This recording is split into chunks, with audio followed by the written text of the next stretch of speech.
Para pamirsa ingkang kinasih, salam tentrem rahayu wonten ing Sang Kristus Yesus. Tepangaken kula Luktiatmaji saking GKJ Kebonarum Klasis Klaten Barat. Nyarengi panjenengan sedaya wonten ing renungan Sabda Winedar dinten menika Setu 11 Juli 2026. Waosan kita wanci menika kita sesarengan kita tampeni saking Injil Yohanan 12 ayatipun 12 sekawan, 6 lan 50 ingkang mekaten. Ayat 12 sekawan. Nanging Gusti Yesus banjur nguwuh pangandikane, sing sapa percaya marang aku iku ora percaya marang aku nanging percaya marang panjenengane kang ngutus aku. Sekawan dosa 6. Aku wis teka ing jagat dadi pepadang supaya sok wonga kang percaya marang aku aja tetep ana ing pepeteng. Ayat 50. Lan aku sumurup yen dawuhe iku urip kang langgeng. Dadine apa kang dak kandhakake iku anggonku nglairake kaya kang didhawuhake dening Sang Rama marang aku. Dumugi semanten waosan kita saking Injil Yohanan 12 ayatipun sekawan dosa sekawan, sekawan dosa 6 lan 50. Menawi kita maos Injil menika para sedherek sedaya, menika cariyos bab piwulang kagem penutup saking Gusti Yesus Kristus. Awit menapa sakmangke wonten ing pasal 13 saklajengipun Gusti Yesus badhe konsentrasi dumateng para sekabatipun. Nah, ayat menika katujuaken dumateng sinten?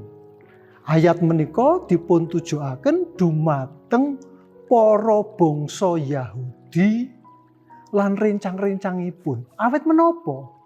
Awit dumugi sakmenika tasih kathah bangsa Yahudi ingkang dereng pitados, dereng percaya kalian pakaryanipun Sang Kristus Yesus. Mila kala wau wonten ing ayat sekawan dosa sekawan kula badhe ngambali, nanging Gusti Yesus banjur nguwuh pangandikane, sing sapa percaya marang aku iku ora percaya marang aku nanging percaya marang panjenengane kang ngutus aku.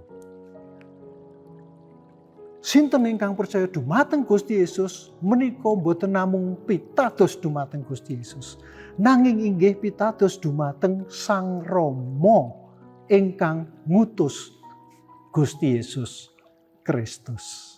Menika dipun telakaken dening Gusti Yesus Kristus supados mengengetaken malih dumateng bangsa Yahudi ingkang pungkasan. Awit sabibaripun menika mangke Gusti Yesus pun mlebet ngladosi sakabatipun, sangsara, kasalib lan salajengipun. Dados sinten ingkang percaya dumateng Gusti Yesus menika pitados ugi dumateng Gusti Allah. Lah cacakanipun dos pundi supados percaya menika kita tingali ayat ingkang 6 mekaten. Aku wis teka ing jagat dadi pepadang supaya sok wong kang percaya marang aku aja tetep ana ing pepeteng. Cacakanipun pitados percaya menika inggih menika dados pepadang. Dados Gusti Yesus ngingetaken malih ciri-ciri tiyang pitados, ciri-ciri tiyang ingkang percaya inggih menika dados pepadang. Dados pepadangipun menika saged sumunar dumateng tiyang kathah. Lah menawi sampun percaya, sampun dados pepadang, mengke tetela wonten ing ayat 50. Lan aku semurup yen dawuhe iku urip kang langgeng. Dadine apa kang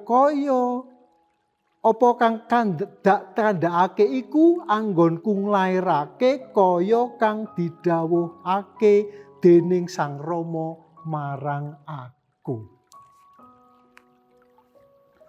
Nggih menika yen dawuhe iku kanggo urip kang langgeng. Dados kita sedaya Bapak Ibu menika saged nggadahi gesang langgeng, syaratipun namung kaping kalih kala wau ingkang setunggal pracaya pitados. Ingkang nomor kalih dados pepadang.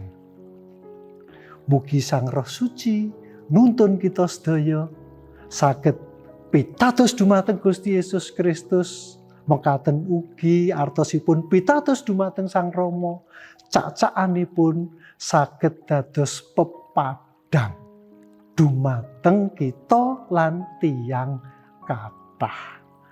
Gusti berkahi kita sedaya. Amin. Dumugi semanten renungan Sabda Winedhar ing dinten menika. Sugeng pinanggihan malih wonten ing renungan salajengipun. Gusti berkahi.